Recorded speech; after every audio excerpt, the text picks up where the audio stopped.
Hello everyone. I thought I would do something a little different this evening and record while I take my evening walk.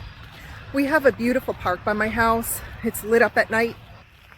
Previously, I uploaded a video talking about vision loss I experienced.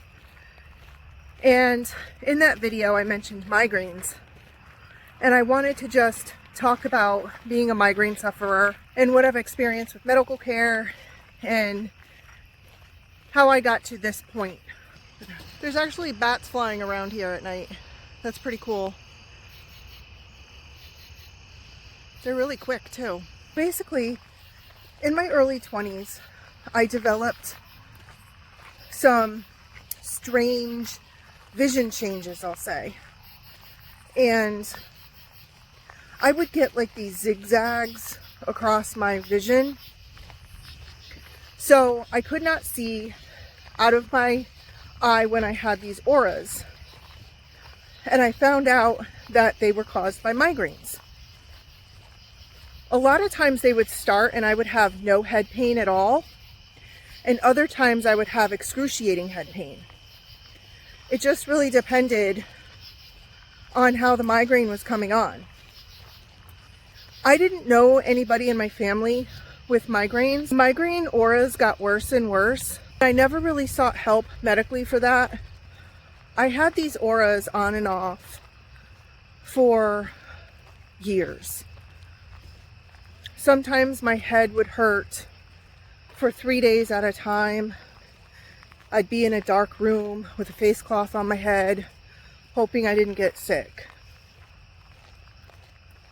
Finally, I went to an environmental doctor who I was referred to by an emergency room physician after I had a bad sinus infection.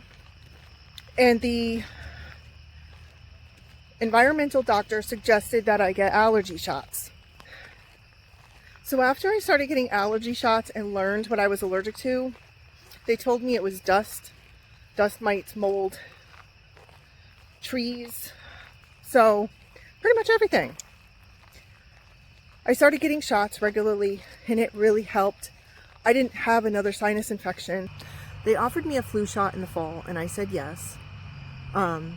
If you've ever had little children, you know that you stay sick from their germs and all the other kids that they go to school with, and it's just a very germy time when you have little children. So I definitely wanted to protect my health and I got the flu shot. I was sitting in a restaurant a couple of days later and I felt this awful head pain. I tried to finish my meal. I believe I had to take it to go because the head pain just kept getting worse and worse. And I just figured, well, it's just another migraine. It's just a headache. I don't know what's going on. I was helping my children get ready for school and I had to take a vitamin. And when I went to take a sip of that water, I couldn't swallow it and the water dribbled down my face and I started to fall to my knees. I was able to kind of crab walk, I would say. I wasn't really squatting, but I wasn't really kneeling. It was sort of in between. And I got a hold of my cell phone and I called my grandfather. On occasion, he would help me with my children because at the time their dad worked in a different state. He was too far away to help with anything. So my grandfather came over, he took the kids to school, and then he came back and he picked me up and took me right to the emergency room. By the time he pulled up to the entrance of the emergency room, I could no longer walk. It felt like I was having a stroke. The head pain was so severe, it felt like somebody had hit me with a blunt object in the back of my skull. I had never experienced anything like this before in my life. Immediately, they did a few tests. I was still in the emergency room when they were running these tests. And after being there for a few hours, and the pain in my head getting worse and worse, it was horrible. The doctor in charge put me in a room overnight and said they were going to keep me for observation. I could not walk at this point because I could not stand up. I couldn't scoot. I couldn't do anything. That night, I got violently sick. They had given me a dose of morphine. Morphine made me violently ill. They rolled in another patient to share a room with me. And she decided she wanted to watch TV. At this time, it's like midnight, 1 a.m. And she's watching TV, and she's older, and she didn't have a hearing aid, and she was blaring that television. I was basically screaming out in pain from the noise of that television, holding my head. At the end of an 8-day hospital stay, where I had to be transported by orderlies everywhere I went, I couldn't stand up, I needed a wheelchair.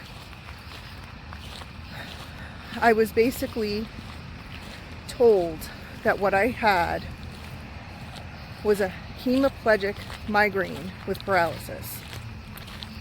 I don't even know if I'm pronouncing that correctly, but that's what they said I had. And when I asked them how that happened, they said it's hereditary. In a frightening conclusion, the doctor told me that I would be transferred to a nursing home if I was unable to get up and walk on my own. And he told me that I should plan to be there for a year. Anyone who is the caretaker of small children knows that that's not realistic. You need to be there for your babies. And I was a mother hen. I was going to be there for my babies, no matter what. I told that doctor I needed to get out of that hospital and go back home. And I said, I don't know what to do to make that happen, but I am not going to a nursing home. I have children to care for. And that's exactly where I'm going, back to my kids. The doctor looked at me and said, the only way we can make that happen is if you improve in the next day with physical therapy. They had not provided any physical therapy for those whole 8 days while I was there. Pretty soon this physical therapist came in, and by some miracle, she knew me from church. But I know one thing for sure, I need to get out of here and get back to my kids. Can you make that happen? She said, I am no miracle worker, but I'm going to do my darndest. I don't really remember precisely every single thing she did. I just remember repeatedly trying to get off the bed. That was step one. It was very difficult. After trying with her present and me on my own for a while, I mean, I probably did this for at least a half a day, and obviously she couldn't tie up her time like that, so she left me with homework. I got a little better, and when she came back in that room, she said, I'm going to teach you the steps. And she didn't mean like step 1, step 2, or take a step with your left foot or a right. She literally meant she was taking me to a staircase, and we were going to walk up the steps. When I got to that staircase, that was an undertaking of a lifetime. We all take for granted steps that we walk up every day. To me, it looked like a mile-long staircase, but in reality, it was like 5 little steps. They use these steps for physical therapy patients. As I walked with my walker that she was helping me with and got to the first step, I gave it my all, but I could not lift my leg. With the walker, I was able to kind of scooch my feet, but I was unable to take a full step. And with her help, I was able to get over to the staircase. But if she hadn't been there to help me, I would not have been able to even accomplish that. Eventually, she had other patients to see. And she said, I've really got to go, but I want to help you with this. So I'm going to make a suggestion. She told me to sit down and see if I could scoot on my butt. I was able to somehow lift my bottom with my arms, pushing down on the floor. And I was able to lift up to the top step. It felt like I just ran a marathon. It took me quite a while to accomplish this. But once I did, she told the doctor to let me go home. Once I got home, I had a grueling year of recovery. I used a walker for about the first 2 months and I was pretty much homebound. I could no longer care for myself. I did have help. My grandfather came over every day, took my children to school for me, and helped me with grocery shopping.